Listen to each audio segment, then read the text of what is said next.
Saludos cordiales, estimados todos. Gracias por estar con nosotros y bienvenidos a nuestro programa del día de hoy. Les habla Julio César Camacho, agradeciendo su amable sintonía y recordándoles una vez más, me gusta lo que están haciendo. Se están yendo a nuestra dirección en YouTube, @Julio César Camacho 2025. Una vez más, @Julio César Camacho 2025. Gracias a los que lo han hecho ya y esperamos que usted también, si no lo ha hecho, se sume a nuestra caravana, a nuestra pléyade de personas que nos están viendo todos los días de lunes a viernes. Bueno, vamos a comenzar porque tenemos un programa interesante en el día de hoy y además un tema de Guatemala sobre la libertad de expresión y sobre lo que está haciendo el Poder Judicial corrupto con periodistas desde hace bastante tiempo y no solamente con periodistas, con integrantes del mismo Poder Judicial. Tenemos un invitado especial para hablar sobre el particular.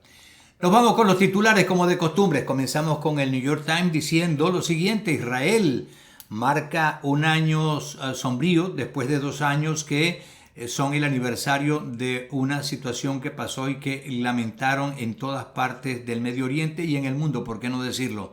Es el segundo aniversario del 7 de octubre y los ataques que vinieron a eliminar la paz de alguna manera, pero con rehenes en Gaza y más de 67,000 palestinos muertos y también con el aislamiento de Israel. Son algunas de las gráficas que muestra el New York Times en ocasión de esta fecha fatídica cuando se cumplen ya 2 años. El New York Times dice esto. Vamos ahora con el Washington Post. El Washington Post está diciendo que básicamente el presidente Trump está presionando a las ciudades santuarios con un trabajo del Servicio de Inmigración, pero pocos realmente están siguiendo esta línea. Aquí están unas gráficas que le muestran a ustedes lo que es, por ejemplo, lo que dice el gobernador de Illinois, que está protestando por lo que están haciendo en Chicago. Ciudades como Boston, Chicago y Portland están encarando la amenaza de demandas y de tropas federales que están tomando algunos lugares, pero líderes de la mayoría de los que llaman ciudades santuarios no están comprometiendo la protección a los inmigrantes. Otra información del Washington Post dice que 6 cirujanos generales dicen que Robert Fitzgerald Kennedy Jr. es una amenaza para la salud de los norteamericanos. Pasamos a CNN, que tiene este titular: el cierre del gobierno causa muchas demoras en aeropuertos en todo el país y desde luego a todos los viajeros. La mayoría de los aeropuertos, dice CNN, están teniendo problemas con el personal y al menos una torre de control estaba cerrada. Esto fue en un aeropuerto del noreste de los Estados Unidos.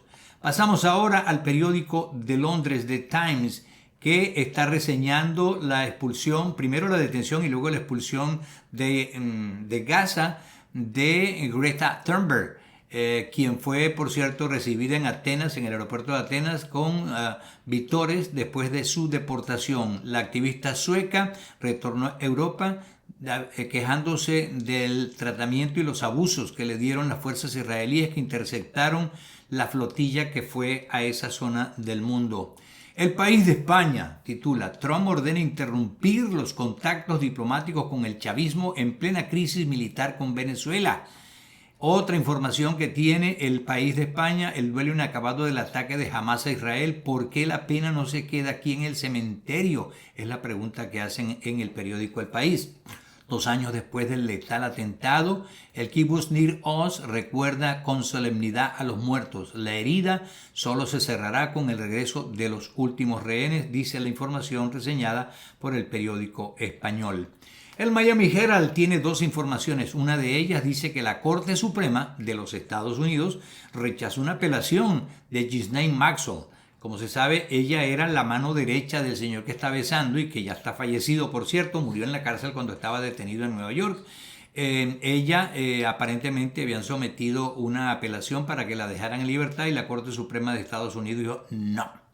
En Miami están cerrando lo que muchos a lo mejor de ustedes vieron en alguna oportunidad, el Miami Seaquarium. dice que solamente quedan días para visitar este lugar antes de que sus puertas cierren al público. El Nuevo Herald, dos titulares. Caracas advierte sobre presunta amenaza de bomba contra embajada de Estados Unidos. Este tema lo estábamos tocando ayer precisamente con el profesor Tulio Álvarez, en donde, como quien dice, Venezuela está diciéndole a Estados Unidos, nosotros no tenemos nada que ver con eso, pero como quien dice, previendo de que esto no ocurra. El gobierno de Venezuela, el régimen de Venezuela, dice que la oposición está planificando una amenaza de bomba contra la embajada de Estados Unidos. Muy poco se cree en esto, pero bueno. Ese es un titular del Nuevo Herald. El otro titular es que Miami-Dade es el condado más grande del estado de la Florida, tendrá el primer sistema eléctrico de autobuses rápidos de los Estados Unidos, están reseñando hoy. Y con el Nacional cerramos los titulares. Trump ordena a su enviado especial cortar toda negociación con Caracas, según el New York Times. Ya lo habíamos mencionado precisamente del periódico New York Times. Aquí también lo está reflejando el Nacional de Venezuela. Y otra información que tiene el Nacional es sobre el Premio Nobel de Física para Clark, Devoret y Martínez por descubrimientos sobre fenómenos cuánticos. El sistema eléctrico superconductor utilizado por estos tres científicos podía pasar de un estado a otro como si atravesara una pared. Les cuento, bueno, que en el próximo segmento vamos a tener a esta persona como invitado especial. Él es el hijo del editor más influyente y más famoso de Guatemala y quien tiene más de 3 años arrestado. ¿Qué les parece? Está arrestado y lamentablemente pues está ocurriendo esta situación que no debió ocurrir porque él fue arrestado por denunciar la corrupción en Guatemala. Volveremos en breve con más de nuestro programa del día de hoy.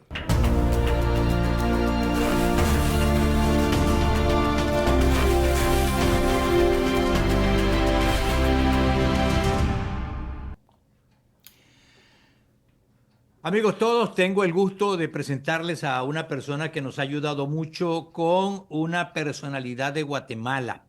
Se trata de José Zamora. Él es el hijo de José Rubén Zamora Marroquín. Él es un industrial de Guatemala, ingeniero, empresario y fundador de 3 medios de comunicación impresos de Guatemala. Siglo XXI en 1990, el periódico en 1996 y nuestro diario en 1998. José, bienvenido al programa. ¿Cómo estás? Hola Julio César, muchísimas gracias por la invitación y por el interés y el espacio.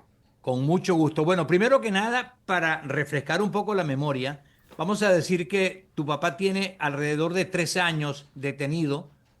Muchos consideran que ha sido bastante abrupta, abusiva y, si se quiere, injusta la detención de tu papá. Vamos a comenzar por el principio, como dicen por allí. ¿Por qué arrestan a tu papá? Bueno, mi papá es un periodista guatemalteco que fundó varios diarios, entre ellos El Periódico, que fue el último, Ujú. y fueron los primeros periódicos dedicados a hacer periodismo investigativo en Guatemala. Esto llevó a su equipo y a él a hacer algunas de las investigaciones más importantes en temas de corrupción, crimen organizado y abusos a los derechos humanos. Y durante 30 años esto tuvo muchas consecuencias negativas para el equipo y para él, desde atentados, intentos de asesinato, secuestro, y luego lo que ocurrió es que el Estado se fue volviendo más sofisticado porque se dieron cuenta que asesinar periodistas tiene un alto costo internacional. Entonces, el Estado lo que hizo fue utilizar ciertas herramientas que tiene a su alcance dentro del Estado para perseguir a los periodistas, incluyendo a mi papá. Entonces, por ejemplo, al principio, algo de las cosas que hacían era que lo que nosotros llamamos terrorismo fiscal. Ujú. Eh, Hacían una campaña y decían que el periódico no pagaba impuestos, lo que era totalmente falso y se logró probar en su momento, pero entonces hacen una campaña de desinformación, atacan la credibilidad del medio, mandaban auditores por meses, entonces hacen que el periódico perdiera su enfoque porque tiene que estar atendiendo a los auditores y viendo que tengan todo lo que necesitan. Luego empezaron a utilizar el derecho civil y entonces ponían muchas demandas, que eso también hacía que uno tuviera que incurrir en términos de tiempo y recursos, en costos legales, ir a audiencias y en no la administración actual, sino la anterior, lo que se dieron cuenta es que tenían a su disposición el derecho penal y el Ministerio Público. Y entonces usaron a la figura de la fiscal general y una fiscalía en contra del crimen organizado para perseguir a cualquiera que consideraban voz crítica, a activistas o disidentes y dentro de eso periodistas. Entonces, durante la administración de un presidente que se llamaba Alejandro Yamatei, el periódico hizo 144 investigaciones de corrupción dentro de la administración durante las primeras 144 semanas del gobierno. Y eso llevó a que le fabricaran un caso. Con eso la fiscalía habla con un juez en una audiencia unilateral y pide que les den esta figura de prisión preventiva. Y entonces, que es una medida que es excepcional, porque por lo general la gente tiene el derecho de defenderse en libertad hasta que se pruebe que no son inocentes. Pero esa figura es especialmente para perseguir a crimen organizado o jefes, grandes capos de carteles, digamos. Pero entonces con eso lo arrestan y desde entonces lo han tenido básicamente secuestrado porque no ha habido proceso, las audiencias se cancelan constantemente y así lo han tenido encerrado más de 3 años en una situación que tanto Naciones Unidas como la Organización de Estados Americanos y la Comisión Interamericana de Derechos Humanos han declarado una detención arbitraria, dentro de la cual también se le torturó durante un gran periodo de esa detención arbitraria. José, hay algo que ocurrió en Guatemala y fue el cambio de gobierno y muchos pensaban que a lo mejor eso iba a cambiar también. De hecho, le dieron casa por cárcel y supuestamente iba en camino a quedar en libertad. ¿Qué pasó? Pues lo que ocurre es que hay un nuevo ejecutivo que es decente, que quiere hacer las cosas correctamente. Incluso creo que ese es uno de las mayores dificultades, que quieren ser muy respetuosos, exageradamente respetuosos de la división de poderes, Ujú. porque digamos que dicen que lo de mi papá, aunque reconocen que es una persecución política y que no debería pasar, dicen, bueno, esto ya está dentro de un proceso, dentro del organismo judicial y no podemos interferir. Debemos esperar que el proceso se lleve a cabo. Pero creo que el error ahí es que le están reconociendo cierta institucionalidad a un grupo criminal, porque no es el organismo judicial en su totalidad, sino son ciertos actores corruptos que tienen una célula criminal dentro del Ministerio Público y el sistema de justicia y lo usan para persecución política. Y todos esos actores pues ya han sido identificados y han sido declarados como actores corruptos y antidemocráticos por el Departamento de Estado en Estados Unidos. Tienen sanciones, han perdido visas y lo mismo con la Unión Europea y creo que ahora están sancionados y han perdido las visas de alrededor de 44 países alrededor del mundo. Entonces, Me pregunto yo, ¿por cuánto tiempo va a durar ese poder, el poder judicial, que está haciendo todas estas maniobras para no solamente hacer cosas como las que están haciendo con tu papá, sino con gente que seguramente es honesta y que quiere limpiar al país de tanta corrupción? pues así es. En ese punto, lo interesante es que persiguieron a los mejores jueces que llevaban casos de corrupción, a los mejores fiscales, a otros periodistas. Hay alrededor de 80 jueces, fiscales y periodistas en el exilio y los que no se fueron están presos. Creo que lo que la nueva administración cree que es cuando va a haber un cambio, es que la fiscal general, su periodo termina en mayo de 2026 y entre ahora y mayo de 2026 hay cambio, hay elecciones de los magistrados de las cortes y los jueces. Entonces, la administración cree que eso va a ser un proceso que va a facilitar la limpieza del organismo judicial y una renovación dentro del Ministerio Público. Ahora, algo que aprovecho para comentarte, que son dos puntos importantes, es que justo ayer la Corte Suprema de Justicia emitió una resolución en la que declara que mi papá, porque en un momento se le intentó imponer una condena, la Corte Suprema declara que esa condena está totalmente anulada, que él es inocente hasta que no se le pruebe lo contrario, y por otro lado reconoce que se le violó el debido proceso, incluyendo el derecho de defensa, y le pide a una sala de apelaciones que repita un proceso para determinar cuándo se va a fijar una fecha para una audiencia, para que pueda volver a defenderse y esta vez, que fue lo que no ocurrió la vez pasada, que se le incluyan sus pruebas y sus pruebas de descargo y sus testigos.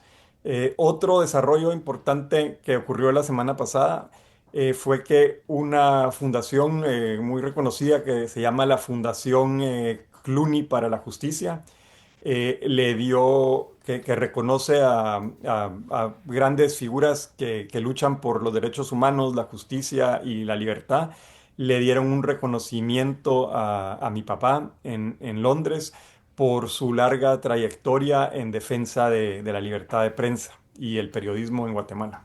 Finalmente, José, ¿se puede pensar que los cambios que están esperando se van a producir? Porque por lo que nos has estado explicando, este grupo del Poder Judicial es poderoso, pero además de poderoso, todavía conserva mucha de la influencia que pueden dejar para los próximos que van a quedar a cargo del Poder Judicial. ¿Eso es posible?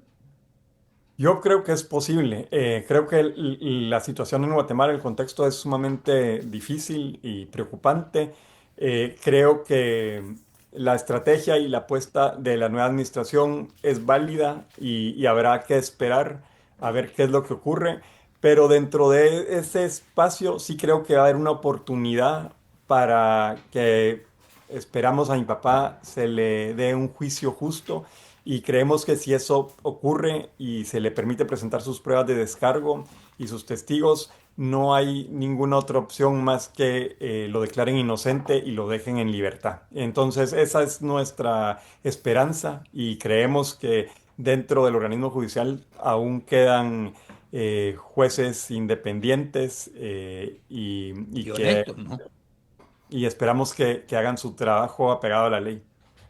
Bueno, esperemos que eso ocurra. Le vamos a seguir la pista como lo hemos venido haciendo durante este último tiempo y desde luego hacemos votos porque se cumpla lo que dice la justicia y lo que realmente hace falta en un país, una sociedad limpia, una sociedad que no tenga corruptos y que hagan cosas como las que han hecho con José Rubén Sumar, tu papá, empresario, periodista y fundador de tres de los medios impresos más importantes de Guatemala. Un gran abrazo, José, y seguiremos en contacto.